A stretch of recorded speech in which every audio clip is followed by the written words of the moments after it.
Nama saya Aulia Cika Kartika, mahasiswi program studi Pendidikan Bahasa dan Sastra Indonesia Fakultas Keguruan dan Ilmu Pendidikan Universitas Mataram.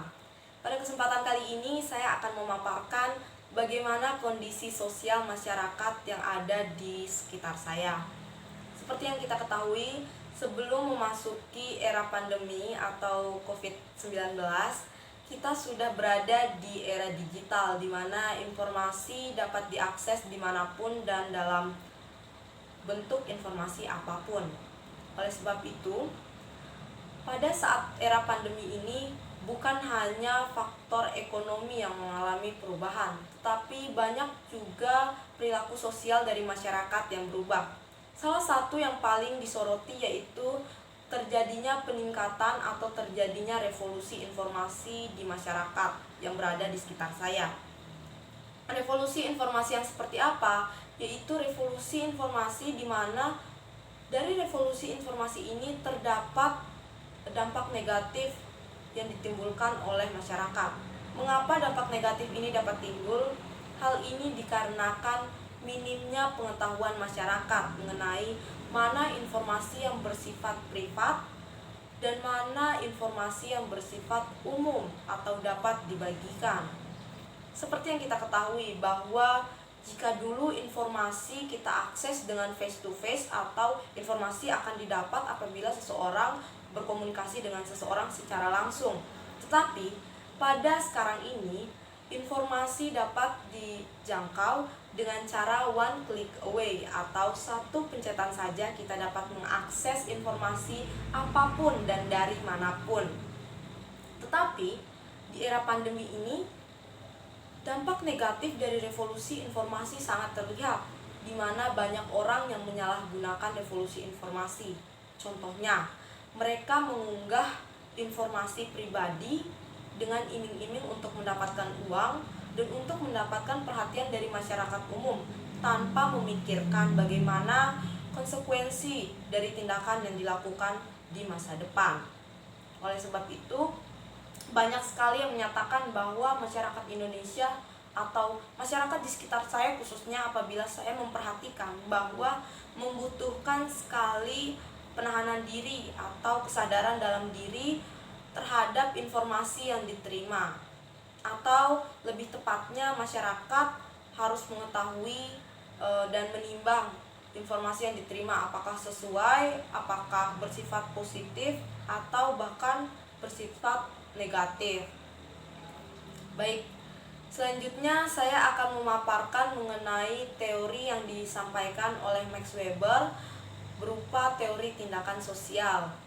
Tindakan sosial sendiri terbagi menjadi 4. Yang pertama yaitu tindakan rasionalitas instrumental, di mana tindakan ini merupakan tindakan yang dilakukan seorang individu secara pertimbangan dan pilihan sadar yang berhubungan dengan tujuan tindakan dengan menggunakan alat-alat yang diperlukan untuk pencapaiannya. Lalu yang kedua terdapat tindakan rasional nilai. Tindakan rasional nilai itu seperti apa sih? Tindakan rasional nilai itu merupakan tindakan yang mana alat-alat yang digunakan atau yang ada merupakan pertimbangan dan pilihan sadar yang dilakukan oleh seseorang, dan nilai-nilainya sudah terdapat dalam individu itu sendiri dan dapat dikatakan bersifat absolut.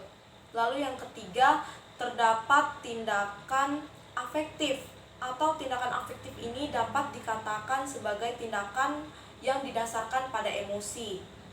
Tindakan ini dilakukan secara refleks atau tanpa sadar, kemudian merupakan ekspresi emosional dari manusia atau individu itu sendiri. Lalu yang terakhir, yang keempat, yaitu adanya tindakan tradisional. Nah, tindakan ini muncul apabila seseorang atau individu melihat perilaku sosial yang sudah sering dilakukan atau merupakan kegiatan yang selalu terjadi atau tradisional secara terus-menerus dan berkala, sehingga tindakan sosial itu muncul dengan sendirinya tanpa sadar atau refleks dari individu itu sendiri. Lalu yang ketiga yang akan saya jelaskan, hubungan apa sih yang terdapat pada penjelasan pertama dan penjelasan kedua? Pada penjelasan pertama tadi, saya sudah memaparkan mengenai kondisi sosial di masyarakat, yaitu revolusi informasi yang terjadi di masyarakat sekitar. Lalu, hubungannya apa dengan teori tindakan sosial? Nah, menurut saya, tindakan berupa revolusi informasi yang sudah saya jelaskan di kondisi sosial masyarakat itu berkaitan atau termasuk dalam tindakan rasionalitas nilai, di mana sebenarnya alat-alat yang ada itu untuk dipertimbangkan dan sudah digunakan berdasarkan pilihan sadar.